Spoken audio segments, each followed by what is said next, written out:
Hello students, so welcome back 10 minutes 10 tricks episode number 2। सो आज आपको मैं बताने वाली हूँ कि कैसे छोटे छोटे ट्रिक्स है आप अपन इतना सारा टाइम बचा सकते हैं फिजिक्स और केमिस्ट्री को एक्सेप्ट बायोलॉजी। यस, तो हम बात करेंगे ऐसे ट्रिक्स जो आपके कंसेप्शनल क्वेश्चंस 2023 नीट 2023 में आपको हेल्प कर सकते हैं। तो ध्यान से सुनिए। सबसे पहली ट्रिक है हमारी बायोटेक्नोलॉजी से। यहाँ पे आपसे पूछा जाता है कि कौन सी जीन कॉटन बॉलवर्म और कौन बोरर के लिए रिस्पॉन्सिबल है। तो इसको समझेंगे एक छोटे से ट्रिक से। वो ट्रिक है कि कौन सा साइज बड़ा है। कॉटन बॉलवर्म नाम से ही बड़ा है, तो यहाँ पे बेटा कोई चीज तो बड़ी होगी, या तो डिजिट बड़ा होगा या तो आपका अल्फाबेट बड़ा होगा। तो ध्यान से सुनिए, क्राई 1, यहाँ पे देखिए ए सी, अल्फाबेट बड़ा हो गया, ए और सी। अब देखिए यहाँ पे क्राई सेकेंड है, डिजिट बड़ा हो गया, तो यहाँ पे अल्फाबेट छोटे। तो यहाँ पे देखो कुछ तो यार साइज में बड़ा है। अब ए सी बड़ा, यहाँ पे डिजिट बड़ी है। तो अब देखिए कौन बोरर को आपको हमेशा सिर्फ क्राई 1 ए बी, बेटा यहाँ पे मैग्नीट्यूड भी छोटा है, अल्फाबेट भी छोटा सा। ए सी है क्या? नहीं है। यहाँ पे सेकंड है क्या? नहीं है। तो क्राई 1 ए बी, यहाँ पे ए सी बड़ा हो गया है, अल्फाबेट बड़ा हो, यहाँ पे डिजिट बड़ी हो गई है, तो कॉटन बॉलवर्म बड़ा है नाम में। क्लियर? ओके, ये समझ में आ गया। तो अब हम बात करते हैं बेटा दोबारा से एक बायोटेक्नोलॉजी का आपको क्वेश्चन पूछा जाता है कि southern blot, western blot, northern blot में आपको क्या देखने को मिलता है, क्या मिलेगा आपको, क्या पाएंगे आप। तो आपको पता है डीएनए आरएनए प्रोटीन ही डिस्कवर होता है। डिस्कवर तो मैं नहीं बोल सकती, मिलता है आपको ब्लॉट के बाद। तो सबसे पहली बात तो आपको ये ट्रिक याद करने के लिए लिखना पड़ेगा स्नो, और इसके नीचे लिखना पड़ेगा drop, snow drop, snow drop. तो स्नो लिखिए, नीचे ड्रॉप लिखिए। स्नो से आपको मिलेगा साउदर्न, यहाँ पे क्या है northern and western, southern northern western. अब बेटा इसके नीचे देखिए डीएनए आरएनए एंड प्रोटीन, ओ से ओ को कैंसिल कर दीजिए। तो साउदर्न ब्लॉट से डीएनए, नॉर्दर्न ब्लॉट से आरएनए, वेस्टर्न ब्लॉट से protein, snow drop. Okay, I hope ये भी आपको समझा। अब हम बात करने वाले हैं विटामिन के बारे में। तो आपको पूछे जाते हैं दो प्रकार के विटामिन होते हैं, एक होती है लिपिड सोल्यूबल फैट सोल्यूबल, दूसरी होती है वाटर सोल्यूबल। तो आपको अब थोड़ा सा बिहारी एक्सेंट में आ जाना है। ए देखो ललुआ, ललुआ मतलब कोई बच्चा है जिसका नाम हमने ललुआ रख दिया। ए देखो ललुआ बेचारा पानी लेके आया। ए देखो ललुआ, लिपिड ललुआ बेचारा बीसी क्या लेके आया, वाटर लेके आया। ए देखो एडहेक वाटर, ये क्या है एडहेक। तो यहाँ पे देखिए vitamin A, vitamin D, vitamin E and के, फाइलोक्विनोन, राइट। एडहेक क्या है, लिपिड, एंड बी से बेचारा क्या लेके आया, पानी लेके आया। तो बी से क्या है, वाटर सोल्यूबल है। ए देखो ललुआ बेचारा पानी लेके आया। पक्का मेरी मौत है इसके बाद, बट फिर पे भी हमने कहा है कि ट्रिक है ये। तो दूसरा क्या है, अब हम बात करेंगे स्पर्मेटोफोर, स्पर्मेटोफोर के। तो सबसे पहला क्वेश्चन पूछा जाता है स्पर्मेटोफोर होते क्या है, तो ये पैकेट्स ऑफ स्पर्म होते हैं। क्वेश्चन दूसरा पूछा जाता है कब रिलीज होते हैं, तो ड्यूरिंग फर्टिलाइजेशन रिलीज होते हैं। कब रिलीज होते हैं, ड्यूरिंग फर्टिलाइजेशन रिलीज होते हैं। एंड ये जो स्पर्मेटोफोर होता है उससे तीसरा क्वेश्चन नीट में आ सकता है कि ये जो है ये 3 लेयर स्ट्रक्चर होती है। तो ये आउटर लेयर कौन देती है, इनर लेयर कौन देती है। तो आपको एक ट्रिक लगाना है, आउटर ओ तो पीसीओ, पीसीओ, इनर से आई, पीसीओ यूयूआई, पीसीओ यूयूआई। तो आउटर लेयर देती है हमारी फैलिक ग्लैंड, जिसे आप कॉन्ग्लोबेट ग्लैंड भी कहते हैं। फैलिक कॉन्ग्लोबेट आपका आउटर, पीसीओ आउटर, फैलिक कॉन्ग्लोबेट, दोनों का मतलब सेम ही है। वो कौन सी लेयर देगी, आउटर लेयर देगी। अब इनर लेयर देती है कौन सी, यूट्रिकुलर ग्लैंड, यू से यूट्रिकुलर ग्लैंड। फिर आपका ये क्या है, मशरूम ग्लैंड। तो बेटा यू से यूट्रिकुलर और मशरूम का हम क्या ले रहे हैं, यू ले रहे हैं, यू यू आई। तो inner layer will be produce by mushroom और यूट्रिकुलर ग्लैंड। तो स्पर्मेटोफोर 3 layer, outer PCO, inner यूयूआई।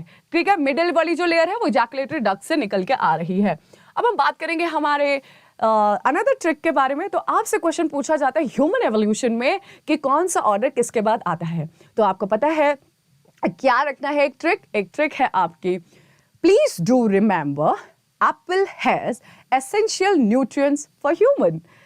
Please do remember apple has essential nutrient for human. अब देखिए P से Parapithecus, D से Dryopithecus, R से Ramapithecus, A for Australopithecus, then D या आपका H आएगा Homo habilis, Homo erectus, Neanderthalman, Fossilis, that is Cro-Magnon, and H for modern Homo sapien और Homo sapien भी लिख देते हैं, कोई प्रॉब्लम नहीं है।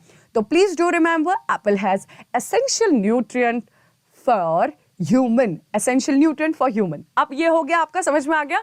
अब देखिए, ये तो आपने कर लिया। अब एग्जामिनर क्या करता है, और ज्यादा कंफ्यूज करता है कि कौन मीट ईटर थे और कौन फ्रूट ईटर थे। तो बेटा सबसे पहले बताओ, तो पहली बार जो मीट खाया था बेटा जिनने, वो था आपका ई। तो होमो इरेक्टस से ई, और यहां से मीट का ई लिख लीजिए। तो पहला होमो इरेक्टस था जो कि मीट ईटर था, कार्निवोर था, ई होमो इरेक्टस मीट। अब बेटा ऑस्ट्रेलोपिथेकस और होमो हैबिलस दोनों ही फ्रूट ईटर थे, फ्रूट ईटर थे। अब आपसे क्वेश्चन पूछा जाता है एक, तो ये फ्रूट ईटर और उसके बाद जितने भी थे ये मीट ईटर है, कार्निवोर लिख सकते हैं आप। इसके बाद अब बेटा आपसे पूछा जाता है क्रेनियल कैपेसिटी के बारे में। तो आपको याद रखना चाहिए कि पहला जो नीट में आपसे एनसीईआरटी में क्रेनियल कैपेसिटी की बात की वो होमो हैबिलस से किया। तो होमो हैबिलस का दिया है 650 से 800, होमो इरेक्टस का दिया है 900, निएंडरथैलमन का दिया है 1400, फोसालिस का दिया है 1600। वो तो दिया नहीं है बट आपको पता होना चाहिए। क्रो-मैग्नन को सी से लिख दीजिए, सी, और देखिए 6 को सी में अपन कन्वर्ट कर सकते हैं। तो बेटा आपको बता दूं, ह्यूमन के एवोल्यूशन में क्रो-मैग्नन के पास ही सबसे बिगेस्ट क्रैनियल कैपेसिटी थी। उसके बाद ह्यूमन, हम में भी कौन सी आई, 1400 ही आई। तो बेटा यहाँ पे आपको क्या देखने को मिला कि रेट्रोग्रेडिव एवोल्यूशन मींस किसी में हमसे, हमारे पूर्वज में हमसे ज्यादा क्रेनियल कैपेसिटी थी। आपको पता है हमारे में से 1400 तक, क्रो-मैग्नन में 16, तो 16 से 14 तो कम हुआ ना। तो this is called as retrogressive evolution. ये पूछा गया था आपका एम्स में। तो अब याद रखना है homo habilis, homo erectus, neanderthal, fossilis and homo sapiens. तो यहाँ पे आपको 650, 800, 650 से 800, 900, 1400, 1600, देन बैक टू 1400। कभी कभी एक और चीज आपसे क्वेश्चन पूछ ली जाती है कि किसने सबसे पहले स्टोन एंड वेपन्स का यूज किया था। तो बेटा आपको बता दूं होमो हैबिलस, होमो हैबिलस से आपको याद रखना है handyman, H for homo habilis, और these are called as handyman. तो इन्हें क्या किया था, ये करने वाले थे आपके हैंड का यूज, ये स्टोन्स बनाते थे और शिकार के लिए यूज करते थे। ठीक है, तो ये थे आपके होमो हैबिलस से। Clear, it will be clear. Okay, Homo habilis. These are called as the handymans. They used to make the tools and everything by the hand. और फिर बेटा आपसे पूछा जाएगा निएंडरथैल मैन के बारे में। तो निएंडरथैल के बारे में आपसे पूछा जाता है इनका ईयर। तो आप लिख दीजिए कि 1 लाख से 40,000 साल पहले तक ये लोग थे। और ये सबसे पहले अपनी बॉडी को कवर करते थे, बरी करते थे, जो कोई मर जाता था तो उनको दफनाते थे, बरी करते थे, and they used to hide their body. Okay, and cave में रहना पसंद करते थे। ओके, तो अब ये शायद आपका क्लियर हो गया है। बाकी और सारी चीजें आपको मेरे अनदर चैनल्स में मिल जाएगी इनके बारे में, ब्रीफ एवोल्यूशन। एंड क्योंकि अभी हम ट्रिक की बात कर रहे हैं, अब हम जाएंगे हमारे ब्यूटीफुल से ट्रिक में, जहां पे आपको मिलता है एसेंशियल एलिमेंट्स को याद करना है। आपको दे दिया जाता है, अब पूछा जाता है कि ये जो अमाइनो एसिड है वो एसेंशियल है या सेमी एसेंशियल है या नॉन एसेंशियल है। तो ध्यान से सुनिए, यहाँ पे आपको एक ट्रिक है, टीवी टिल 8 PM। तो आपको एक बच्चा इमेजिन करना है जो बड़ा खुश हो रहा है कि वाह, आज तो टीवी मुझे 8 बजे तक देखने को मिलेगी, रात के 8 बजे तक देखने को मिलेगी।